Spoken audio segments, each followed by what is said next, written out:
Chères téléspectatrices, bonjour, bonsoir en fonction de là où vous vous situez et bienvenue sur le plateau de l'émission Mon Histoire.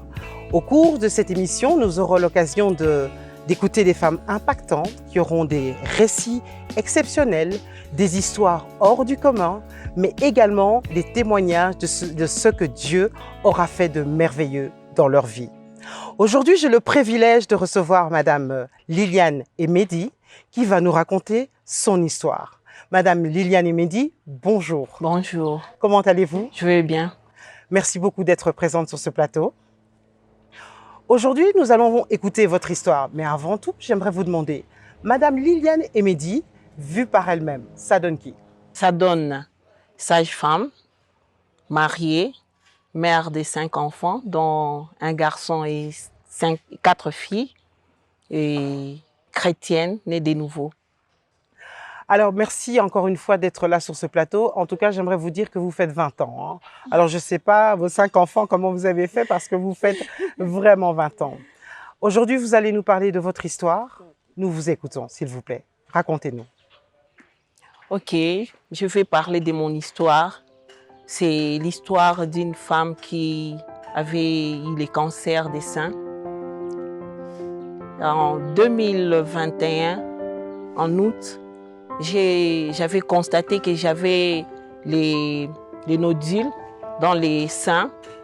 Et après avoir constaté cela, je suis allée voir le médecin. Ils ont proposé des examens, des radios. Et c'est ce que je fais.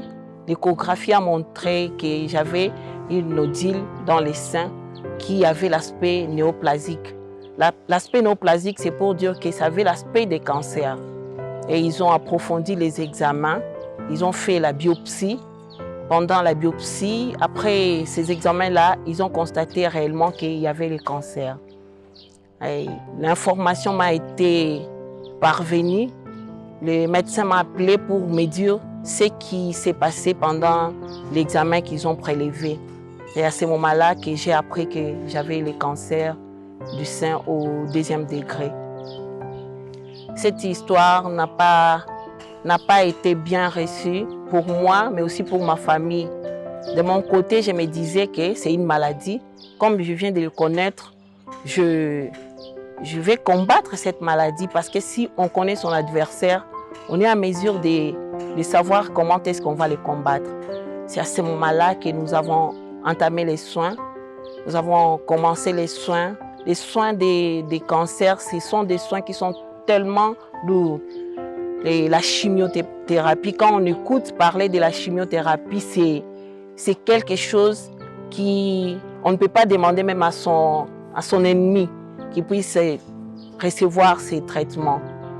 Et j'ai commencé la chimio. Il devait se passer 8 séances. Pendant les 8 séances, les 4 séances, les 4 premières séances, on devrait faire les contrôles. C'est à ce moment-là qu'on a constaté qu'il n'y avait pas de signes de cancer dans le sang, mais aussi il n'y avait pas de traces de là où était située la nodule en question. Mais pendant que j'étais en train de suivre la chimio, j'ai écouté la voix de Dieu. Le Seigneur me disait qu'il m'a déjà guéri, il m'a déjà guéri. J'ai considéré cela. Et la première séance de chimio, quand je l'ai reçue, c'était comme une maladie, au-dessus de la maladie, parce qu'il y avait beaucoup de symptômes. Et j'ai encore entendu la voix du Seigneur qui me dit, élimine les signes, les effets secondaires que tu seras en train de sentir, élimine tout ça. J'ai commencé à éliminer les effets secondaires un par un. Chaque jour, j'étais en train de prier, j'éliminais les effets secondaires parce qu'il y en a beaucoup, Et j'ai fini les 4 séances, on est passé par les contrôles et ils ont trouvé qu'il n'y a pas de traces de cancer, il n'y a même pas de nodules. Et moi, j'ai dit au médecin, je suis guérie. Il m'a dit que non, madame, la séance, le protocole des traitements, c'est 8 séances de chimio. Et je devais terminer les 8 séances. Mais pendant que j'étais en train de suivre les séances de chimio, j'avais encore entendu la voix du Seigneur qui me dit que j'étais déjà guérie il faut aller donner l'offrande d'action des grâces. C'est à ce moment-là que je me suis demandé, l'offrande d'action des grâces, je vais le faire comment? Moi, je croyais que c'était l'argent que je devais mettre dans l'enveloppe et aller offrir. Mais il m'a encore signifié que l'offrande d'action des grâces, c'est la reconnaissance, le témoignage, dire aux gens ce que moi je fais pour toi. Et c'est pourquoi je suis venue dire aux femmes, dire aux dames, tous ceux qui sont malades pour le moment et ceux qui ne sont pas malades, tous ceux qui ont peut-être les membres de leur famille qui sont malades et que le Seigneur est en train de faire et il continue à faire jusqu'à aujourd'hui. Ce qu'il a fait pour moi, il peut le faire aussi, il peut le faire pour vous. C'est pourquoi je me suis présentée ici pour vous raconter mon histoire en disant que le Seigneur m'a guéri et c'est ça mon histoire. Waouh, waouh, waouh. En tout cas, félicitations. Vous avez dit que vous étiez chrétienne et on a compris que votre foi vous a beaucoup aidé. Est-ce qu'à un moment donné, votre foi a été affectée par rapport au diagnostic? Quand vous apprenez que vous avez le cancer, qu'est-ce que vous vous dites et est-ce que votre foi a été affectée? Quand j'ai appris que j'avais le cancer, je me suis dit, c'est une maladie. C'est une maladie. Vraiment, physiquement, j'avais peur. Mais dans mon fort intérieur, j'avais l'espérance que si Dieu est capable de guérir le palu, il est capable de guérir la fièvre typhoïde, il peut aller au-delà aussi de tout ça. Ça veut dire les cancers, les maladies qu'on dit, les maladies incurables. Et c'est pourquoi je m'accrochais toujours à Dieu et je me disais qu'il va me guérir.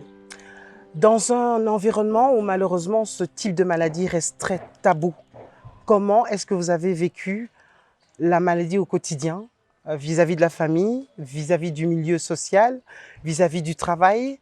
Est-ce que c'est possible à une femme de dire aujourd'hui, j'ai le cancer? Vis-à-vis de la société où nous sommes, le cancer, c'est comme une fatalité. Mais moi, je peux dire aux femmes que le cancer n'est pas une fatalité. Parce que si on dépiste ça trop tôt, ça se guérit facilement par les traitements. Moi, j'ai eu la grâce d'être guérie par les traitements aussi. Dieu s'est manifesté au travers de ces traitements.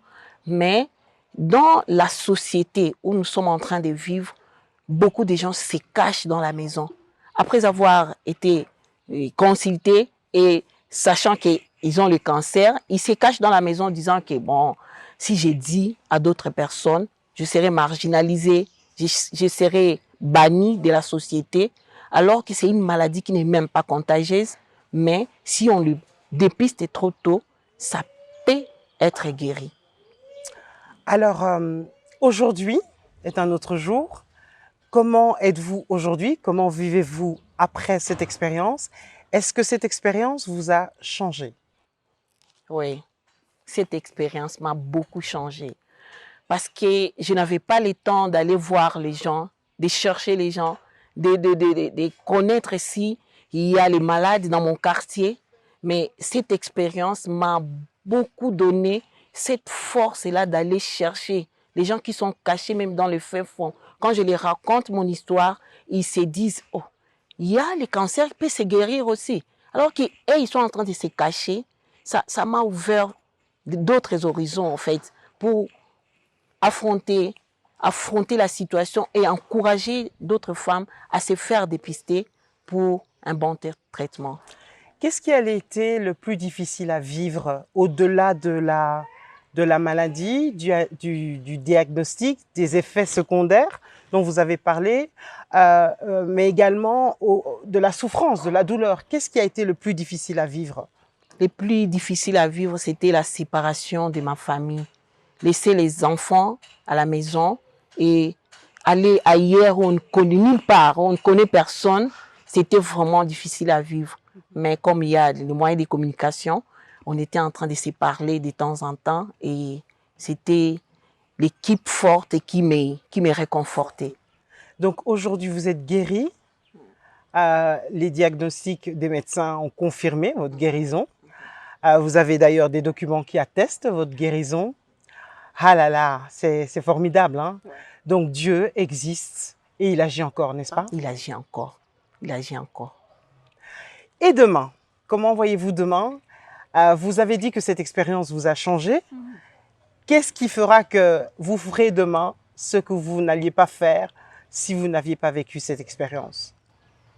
Pour moi, demain, c'est un autre jour. Demain, c'est voir d'autres femmes se faire dépister à temps. D'autres femmes qui ont entre 45 et 50 ans chercher un médecin pour consulter d'abord. Ça, c'est un souhait. Et en plus de cela, voir les enfants de mes enfants, c'est ça les souhaits. Le mariage de mes filles et servir Dieu à tout temps. Il y a sûrement une femme qui nous regarde actuellement qui souffre peut-être de cette pathologie, une femme qui en a souffert ou une femme qui a été rejetée, une femme qui a des douleurs, une femme qui a perdu peut-être la foi à cause de la maladie. Qu'est-ce que vous aimeriez dire à cette femme qui nous regarde en ce moment? Pour les femmes qui nous écoutent à ce moment, je vais leur dire que Dieu agit encore. Mais aussi, je vais leur dire d'aller se faire examiner, d'aller se faire dépister. Ne restez pas dans la maison, mais allez vous faire dépister tout en sachant que si on dépiste une maladie, n'importe laquelle, trop tôt, cette maladie a la possibilité d'être guérie. C'est ça. Merci infiniment, Madame Liliane Emedi, et surtout, bonne continuation.